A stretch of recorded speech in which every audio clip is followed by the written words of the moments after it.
paz do Senhor, amém? Eu estou no Monte Viegas, vim aqui orar. Palavra que Deus me deu duas palavras, né? E uma está em Gênesis capítulo 28,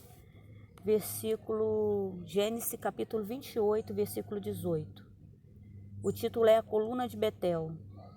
Então levantou-se Jacó pela manhã de madrugada e tomou a pedra que tinha posto por sua cabeceira e a pôs por coluna e derramou azeite em cima dela.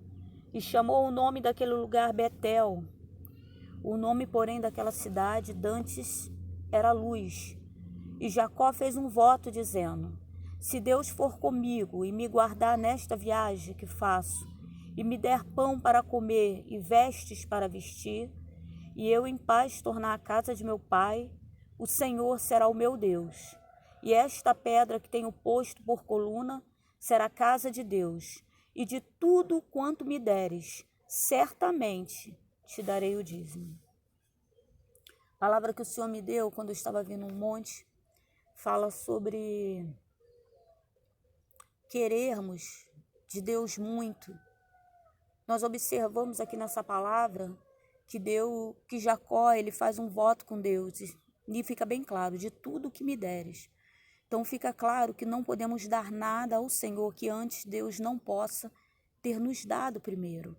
Então tudo que nós oferecemos ao Senhor, oferecemos a alguém, primeiro veio da parte de Deus para a nossa vida. Se não temos nada, não poderemos dar nada. Então Deus nos dá algo e desse algo nós devolvemos a Deus.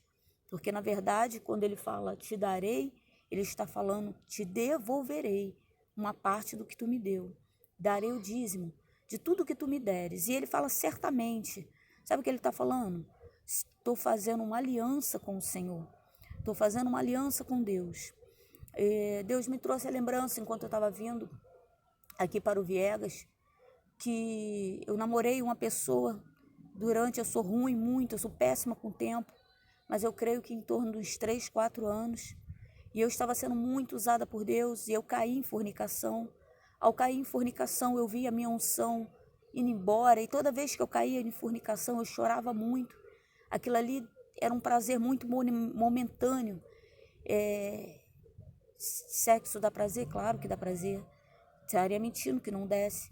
Mas a essência de Deus, a presença de Deus em mim, o Espírito Santo dentro de mim, me fazia gemer e ter consciência do meu pecado, e aquilo me agoniava. E eu comecei a perguntar se ele gostava de mim e falar em casamento. Eu não esperei ele falar, eu que falava em casamento. E eu comecei a perturbá-lo muito, né? Porque eu comecei a sofrer perseguições dentro da igreja.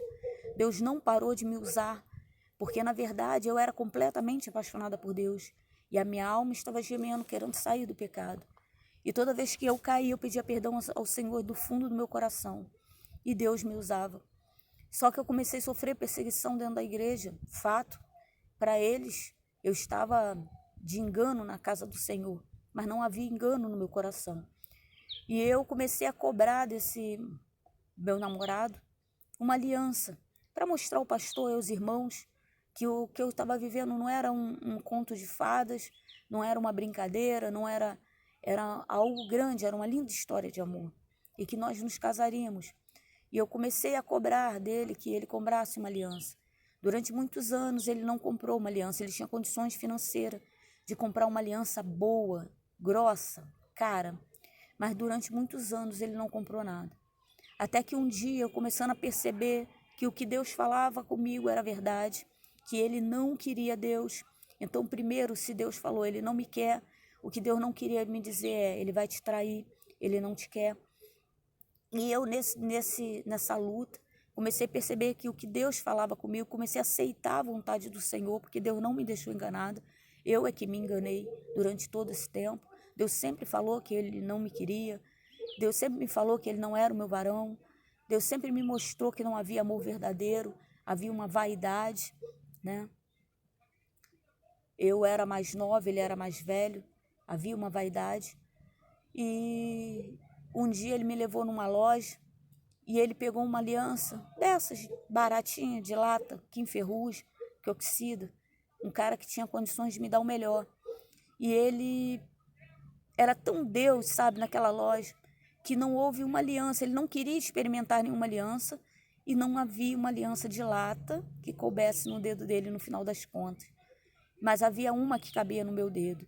E ele falou, fica com essa. Ali eu olhei para ele e eu percebi que ele queria o melhor, né? Mas ele não tinha o melhor para me dar. Muitas vezes nós temos feito isso não só com Deus. Eu entendi que uma pessoa que não consegue dar 10% do dízimo, 10% de tudo. Veja, se uma pessoa ganha 10 mil reais, ela não ganhou 10 mil reais porque ela estudou, porque foi na força do seu braço. Ela ganhou 10 mil reais porque o Deus que abre porta, abre e fecha.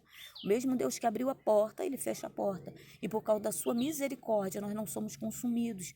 E muitas vezes, o que é ser consumido? São as portas sendo fechadas da nossa vida. Quando conseguimos tirar 10%, que é 10% de 10 mil? É R$ 1.000. Se formos até uma casa do Senhor que tem centros de recuperações, quanta igreja com centros de recuperações, né, tentando tirar as pessoas das drogas, dos vícios, tentando pagar, melhorar a vida com cursos, né, para uma vida de pobreza. Tem gente que não acredita, mas ainda existe casas de madeira com chão de barro. Ainda existe pessoas que acordam pela manhã e não encontram café e pão, estão desempregadas. Mas tem pessoas que não acreditam. Mas existem pessoas que querem sair dessa lama, mas não encontram condições. E a prosperidade, ela é um dom. E a igreja tem que sim ajudar. Muitas pessoas vêm até a igreja pedir ajuda, mas a igreja não está recebendo realmente ajuda para estar ajudando todo o povo que ajuda. E as igrejas estão se fechando, sim, por falta de dinheiro, por falta de obreiro. Não é por falta de unção. Tem muita igreja fechando por falta de unção, mas conheço muitas igrejas que estão abertas sem unção nenhuma, sem presença de Deus nenhuma, mas financeiramente estão falidas. A palavra que Deus me deu é que se você quer o melhor, dê o melhor primeiro. Aqui Jacó está fazendo, Senhor, se tu me deres, ele fez um voto com Deus, faça um voto com Deus, prometa devolver, mas não é só o dízimo, não, é amor, né? É o melhor. Como eu digo, eu posso dar nomes, mas não posso dar nomes e endereços, mas eu posso dar o testemunho. Eu acompanhei um casal que ela tava no Facebook, né, devolvendo mensagens que ela tinha recebido de amigas, né, que tinham feito no dia do amigo.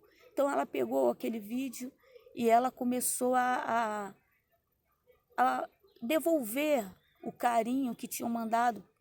E o seu esposo veio até ela e viu, né? E ele falou, poxa, você marcou um monte de gente, mas você não me marcou. E ela falou, amor, eu estou marcando, falando para o seu esposo, apenas as pessoas que mandaram para mim. Eu estou só devolvendo o carinho, né? Que me mandaram aí, esse carinho, esse vídeo aí especial, eu estou marcando e devolvendo.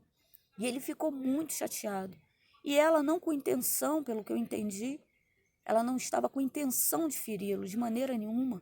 Ela apenas vendo todo o transtorno dele, a revolta dele, né? Ela falou assim, nós estamos juntos há muitos anos e você nunca me deu um presente no dia dos namorados. E isso me dói, mas eu nunca deixei de te dar um presente no dia dos namorados, mesmo me sentindo negligenciada, mesmo me sentindo não amada, eu nunca deixei de dar esse presente para você no dia dos namorados, mesmo sabendo que eu não ia receber nada em volta. Aí sabe o que ele falou para ela? Eu não te dei porque você não merece.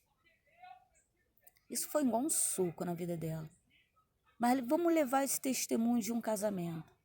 Durante anos esse homem foi casado com essa mulher. Ele nunca deu um presente do dia dos namorados, mesmo vendo seus amigos dando. Mesmo observando e vendo, né, vendo na televisão o dia dos namorados. Cada ano que passava era um ano que ele podia corrigir seu erro. Mas ele sempre recebeu de volta. Ele nunca fez um vídeo, mesmo tendo Facebook, nunca fez nenhuma postagem de amor para essa mulher. Mas ela estava sempre fazendo postagens, dizendo quanto ele era bom, como ele era marido, mas ela nunca recebeu nada em volta. Assim muitas vezes tem sido também Deus na nossa vida. Não temos dado nada para Ele. Tem gente que é assim para dar o dízimo, irmão. Está vendo que a igreja está fechando. Está vendo que a igreja precisa pagar o aluguel, a luz, as contas. Há um gasto muito grande, mas não dá o dízimo para o Senhor.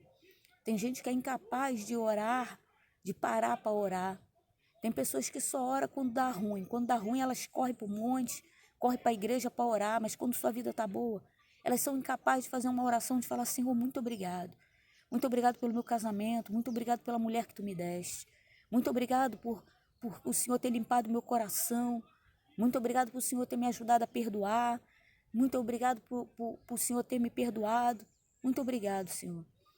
Mas queremos o melhor de Deus. Será que realmente estamos dando o melhor de Deus?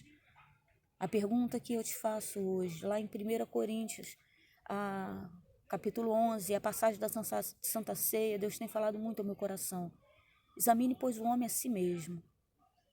Sabe o que Deus está falando? Ele ainda fala que por causa de muitos têm ceado, né? Muitos têm ceado, participado da mesa do Senhor, sem pegar seus pecados e colocar diante do Senhor e pedir perdão. Será que estamos realmente dando o melhor para Deus? O primeiro mandamento de Deus é amar a Deus amar a Deus sobre todas as coisas, e o segundo, amar o próximo como a si mesmo. Sabe o que Deus está falando, juntando esses dois? Dê o seu melhor. Faça pelos outros o que você gostaria que fizesse por você. Faça para Deus, mesmo sem Deus pedir. Amém?